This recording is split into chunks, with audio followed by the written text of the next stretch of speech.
नमस्कार दोस्तों, पीडब्ल्यू ज्ञान कोश पर एक बार फिर से आपका बहुत बहुत स्वागत है। दोस्तों, जब बहुत सारी मेहनत करके हम एक सीट पा लेते हैं तो कितनी खुशी मिलती है कि भाई जैसे कि पूरा का पूरा स्वर्ग मिल गया हो। जो लोग स्ट्रगल कर रहे हैं, सफल नहीं हो पा रहे हैं, उनसे पूछो कि वाकई में एक आईएएस या आईपीएस की सीट मिलना कितना इंपॉर्टेंट होता है। बट वहीं दूसरी तरफ जिन लोगों को आईएएस या आईपीएस की सीट मिल जाती है वो लोग कुछ समय के बाद में रिजाइन कर देते हैं, क्योंकि उनको वो किक नहीं मिल रही है जो उनको चाहिए लाइफ में। पर यहां पर सवाल ये उठता है, रिजाइन क्यों किया? जब रिजाइन ही करना था तो आपने नौकरी ज्वाइन क्यों की? क्या इसके लिए सिस्टम जिम्मेदार है या एक इंडिविजुअल को कहीं ना कहीं सही समय रहते हुए कुछ चीजों को सोचने की जरूरत है, या फिर ये सारा मामला पर्सनल चॉइस का है? क्योंकि हम जो आज केस डिस्कस करने वाले हैं वो है आईपीएस काम्या मिश्रा। 22 साल की उम्र में आईपीएस बन गई थी, 2020 में ज्वाइनिंग हो गई थी, 2025 में इन्होंने रिजाइन कर दिया। मोटा मोटा देखें तो 5 से 6 साल की इनकी सर्विस रही और सर्विसेज भी बहुत अच्छी रही, लोगों ने बहुत सराहा है। बट फिर भी इन्होंने मिड करियर रेजिग्नेशन दे दिया। ये एक ट्रेंड सा भी चलता दिखाई पड़ रहा है। अभी बिहार का ही हम बात करें, ये बिहार काडर से बिलोंग करती थी, राइट? उसी तरीके से, और इनका होम स्टेट है उड़ीसा। वहीं पर आईपीएस लांडे, शिवदीप लांडे करके भी एक इंडिविजुअल थे, उनको सिंघम कहा जाता था बिहार में, जिन्होंने बहुत सारे काम किए ग्राउंड लेवल पे, लोग बहुत पसंद करते थे। उन्होंने भी रिजाइन किया इसी बात को कहते हुए कि भाई पर्सनल इश्यूज है, इस वजह से मैं कंटिन्यू नहीं कर सकता।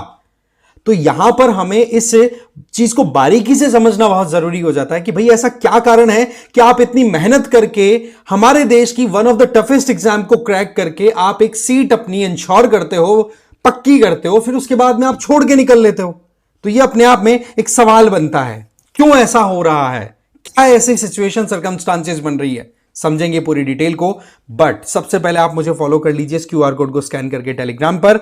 मेरा नाम है रजनीकांत लाटा और वहीं पर पीडब्ल्यू ओनली आईएएस की तरफ से यूपीएससी फाउंडेशन कोर्सेज चलाए जा रहे हैं, जिसमें संकल्प 2027, इसमें इंग्लिश और हिंदी वाले बच्चे हैं वो ज्वाइन कर सकते हैं। टाइटन 2026 इंग्लिश वालों के लिए, प्रहार 2026 इंग्लिश और हिंदी वालों के लिए। जो भी आप कोर्स ज्वाइन करेंगे उसके लिए रेट यहां पर दी हुई है। एडमिशन बिल्कुल ओपन है। मिलेगा क्या क्या? देखो, इसमें आपको लाइव एंड रिकॉर्डेड क्लासेस मिलेगी, जिसमें जीएस और सीसैट दोनों इंक्लूडेड हैं। एमसीक्यूज और मेंस आंसर राइटिंग दोनों इंक्लूडेड हैं, और जीएस की ई बुक्स भी पीडीएफ फॉर्म में दे दी जाएगी, जिससे कि आप सेल्फ स्टडी कर सकें। तो ये है पूरा मामला, चेक कर लीजिए डिस्क्रिप्शन बॉक्स। तो बात कुछ ऐसी है कि आईपीएस काव्या मिश्रा, इन्होंने कर दिया अल्टीमेटली रिजाइन, और रेजिग्नेशन लेटर जो है उसको president of India Draupadi Murmu ji के द्वारा एक्सेप्ट भी कर लिया गया है। सवाल यह है कि इन्होंने रिजाइन क्यों किया? तो इनका यह कहना है कि भाई मैं मेरे माँ बाप की इकलौती बेटी हूं और मेरे पिताजी का ऑलरेडी अच्छा खासा बिजनेस चल रहा है, तो मैं उस बिजनेस में अपना एक इंपॉर्टेंट रोल प्ले करते हुए अपने आप को देखती हूं। तो कहीं ना कहीं इन्होंने अपनी फैमिली एस्पेक्ट को, पारिवारिक कारणों के चलते इन्होंने रिजाइन कर दिया। ध्यान देने वाली बात यह है कि काव्या मिश्रा जो हैं, उनके हस्बैंड भी हैं, वो भी आईपीएस ऑफिसर ही हैं। 2022 में इनकी शादी भी हुई थी, उदयपुर में बड़ी धूमधाम से शादी की थी। बट अभी इन्होंने जो रेजिग्नेशन दिया है, ये एक अलार्मिंग बेल भी है कि भाई आप इतनी मेहनत करते हो, इतना कुछ अपनी एफर्ट्स लगाते हो, जितने में आप देखते हैं कि लाखों लोगों में से भाई हजारों की संख्या में तो फाइनल लिस्ट में नेम आते हैं, और आईपीएस लेना है तो आपको भाई 200-300 रैंक के अंदर अंदर आना पड़ता है। इनकी रैंक थी 172, 172वीं रैंक थी इनकी 2019 की जो सीएसई एग्जाम थी, यूपीएससी सीएसई एग्जाम, ठीक है? तो और पढ़ाई भी इनकी बड़ी शानदार, 12th क्लास में इनके 98% मार्क्स आए हुए थे। इसका मतलब पढ़ाई लिखाई में पहले से एकदम क्लियर था मामला भाई कि हाँ भाई मुझे तो आईएएस या आईपीएस बनना है। डीयू के अंडर में जो लेडी श्री राम कॉलेज चलता है ना दिल्ली में, वहां से इन्होंने अपनी ग्रेजुएशन की। शुरुआत में तो देखो इनको हिमाचल कैडर मिला था, फिर उसके बाद में इनको बिहार ट्रांसफर कर दिया गया, और बिहार में भी इन्होंने बहुत बढ़िया सर्विसेज दी थी। बट अल्टीमेटली जब रिजाइन किया तो एक बहुत बड़ा सवाल, एक बात बननी शुरू हो गई कि रिजाइन क्यों किया? तो इन्होंने सीधी बात बोल दी। और इसी तरीके से पिछले साल 2024 में शिवदीप लांडे नाम से एक आईपीएस ऑफिसर, उन्होंने भी रिजाइन किया था। उनसे भी पूछा गया तो यही बोला कि मेरा पर्सनल रीजन है, इस वजह से मैं रिजाइन कर रहा हूं। फिर उसके बाद में अभी की बात करें तो उन शिवदीप, पूरा नाम देखिए आप, शिवदीप वमन राव लांडे, ये महाराष्ट्र से हैं ओरिजिनली। बिहार कैडर इनको आईपीएस ऑफिसर के तौर पे मिला था 2006 में। फिर आप देखेंगे 18 साल तक बिहार को इन्होंने सर्व किया, तो बिहार से इनका लगाव बन गया। भाई सीधी बात है कि आपका एक तो होता है कि हाँ मेरा होम स्टेट है, वहां से मेरा बर्थ प्लेस है, उससे कनेक्टिविटी, और एक कहीं पे आप लोगों को सर्व करते हो, लोग आपसे बहुत सारी एक्सपेक्टेशन रखते हैं, तो आपकी ऑटोमेटिकली उनके साथ बॉन्डिंग बन जाती है। तो इन्होंने वहां पर बहुत सारे केसेस ऐसे हैंडल किए हैं जो वाकई में बहुत ज्यादा ब्रेवरी का एक कह सकते हैं कि एग्जाम्पल आपके तौर आप देख सकते हैं। इन्होंने क्या किया, रिजाइन कर दिया, रिजाइन के बाद में अब अपनी खुद की एक एप्लीकेशन लॉन्च कर दी। इस एप्लीकेशन का नाम है कनेक्ट टू शिवदीप। देखो इस तरीके से, कनेक्ट विद शिवदीप। इस एप्लीकेशन में बिहार के लोगों की वेलफेयर के लिए काम करने के लिए इन्होंने काम किया।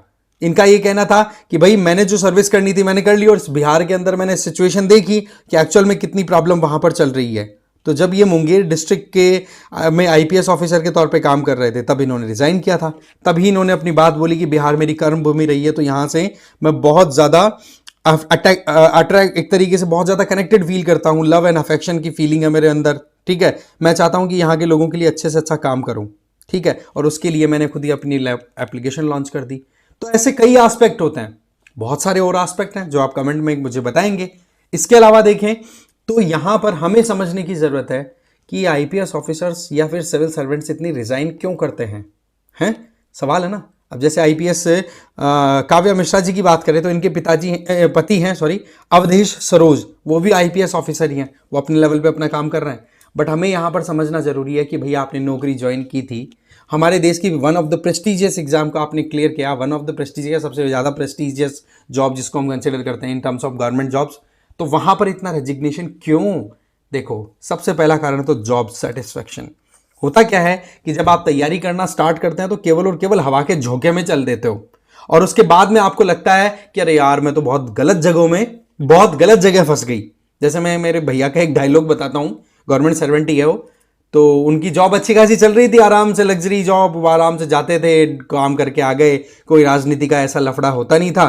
तो बोलते थे बोले दूध पीती बिल्ली कहाँ कुत्तों में फंस गई, इस तरीके का वो डायलॉग बोलते हैं। इसको अदरवाइज नहीं लें, अब समझिए कि जब एक आराम की जिंदगी चलती रहती है तो सरकारी नौकरी अरे वाह जी वाह, पर जब चैलेंजिंग सिचुएशन बनने लग जाती है तो आप एक्सपेक्ट नहीं करते हो कि इतना बड़ा भी माजरा होता है भाई, पूरे लोगों को संभालना इतना बड़ा टास्क है। तो उन चीजों के लिए जब आप तैयार नहीं होते, आप अपनी तैयारी करते चले जाते हो, सोचते हो कि बड़ा पता नहीं कौन सा स्वर्ग मिलेगा एग्जाम क्रैक करने के बाद में, और सच्चाई ढाक के तीन पात आपको लोगों से डील करना पड़ता है, और वो भी ऐसे लोग जो बिल्कुल ढीठ है, आप समझा नहीं सकते, पर फिर भी उन लोगों के साथ में आपको कदम से कदम मिला के चलना पड़ेगा। तो जॉब सेटिस्फेक्शन, जॉब का चैलेंजिंग होना, पॉलिटिकल इंटरफेरेंस, पता पड़ता है कि राजनेता साहब ने, एमएलए साहब ने फोन कर दिया तो आपको ये करना पड़ेगा, मतलब करना पड़ेगा। गलत को आप गलत भी नहीं बोल सकते, सही को सही नहीं बोल सकते, तो ऐसी सिचुएशन भी बन जाती है दोस्तों, क्योंकि वहां पर सारा मामला वो वोटिंग के आधार पर चला लेता है कि भाई हमें तो भाई ज्यादा लोग, मेजोरिटी कौन है उसका फेवर करके चलना है, तो वो पॉलिटिकल इशू। और इसके अलावा पोस्टिंग ट्रांसफर्स, अनचाही सिचुएशन में आप ट्रांसफर कर देते हैं, कहीं पर उठा के टिका दिया, कोई अगर ईमानदारी से काम करे तो उसको वैसे ही नहीं टिकने देते हैं हमारे सिस्टम के लोग हैं। इसके अलावा पर्सनल में अभी देखा हमने, काव्या मिश्रा जी इसलिए रिजाइन कर गई क्योंकि उनको अपनी फैमिली बिजनेस को संभालना है, तो ऐसे में ये भी कारण है, चलो ठीक है। इसके अलावा डिस्पैरिटीज इन सर्विसेज, ये तो हमने प्रीवियसली कई बार डिस्कस किया है। सुप्रीम कोर्ट ऑफ इंडिया ने साफ साफ कहा है कि आईएएस ऑफिसर्स अपने आप को सुप्रीम समझने लग जाते हैं, जबकि केवल एक या दो रैंक या एक या दो मार्क्स की वजह से एक इंडिविजुअल आईपीएस ऑफिसर बनता है। तो आईएएस वहां पर अपनी पोजीशन को कैसे थोपता है, कैसे अपनी मनमानी करने की कोशिश करते हैं, जो कि ठीक बात नहीं है ओवरऑल अगर एडमिनिस्ट्रेशन पॉइंट ऑफ व्यू से देखा जाए। तो डिस्पैरिटी इन सर्विसेज ये भी बहुत बड़ा फैक्टर है। नंबर 2, अलॉटेड कैडर से भी कहीं ना कहीं, मतलब आप कंटिन्यू करिए, अलॉटेड कैडर से भी कहीं ना कहीं आप खुश नहीं होते हो। आपको लगता है कि यार मुझे तो ये स्टेट चाहिए था, मैं तो इस रीजन में बड़ा कंफर्टेबल हूं, बट आपको लगा दिया जहां लगा दिया, अब आप करो जॉब वहां पर, है जी। इसके अलावा प्रमोशन को लेकर के भी बहुत बड़ा सवाल उठता रहता है कि भाई एक इंडिविजुअल बहुत मेहनत कर रहे हैं पर उनको कोई रिकॉग्निशन नहीं मिल रहा, ना प्रमोशन मिल रहा है, क्यों? क्योंकि वो बटरिंग चटरिंग नहीं कर रहे पॉलिटिशियंस की। ये भी एक बहुत बड़ा सवाल मन किया जाता है जी। इसके अलावा प्राइवेट सेक्टर में जाने की इसलिए टेंडेंसी रखी जाती है कि लोगों को, भाई सीधी बात है, इधर आपको रेपुटेशन मिलती है गवर्नमेंट जॉब में सिविल सर्वेंट के तौर पे, बहुत सारी रेपुटेशन मिल रही है, लोग वाजीवा करते हैं, आपके आगे पीछे चक्कर काटते हैं, आपके हाथ में पावर होती है, बट जब बात आती है पैसे की तो उस टाइम पर कहीं ना कहीं सिविल सर्वेंट्स ये देखते हैं कि यार इतनी मेहनत तो मैं मेरी खुद की कंपनी के लिए कर लेता या किसी प्राइवेट सेक्टर में कर लेता तो अभी तक तो करोड़ों का पैकेज सेट हो जाता, भाई कहां बावड़ा हो रहा हूं मैं। तो ये कई सर्कमस्टांसेस हैं जो कहीं ना कहीं इंडिविजुअल्स को पुश करती है कि भाई मिड करियर ही आप रिजाइन कर दो, और उसी में से कहीं ना कहीं काव्या मिश्रा जी का भी एक पॉइंट हमारे यहां पर इंटरेक्ट होता हुआ दिखाई पड़ रहा है। बाकी और बहुत सारे कारण है, कमेंट करके आप मुझे बताएंगे। बाकी इस वीडियो में इतना ही, थैंक यू वेरी मच।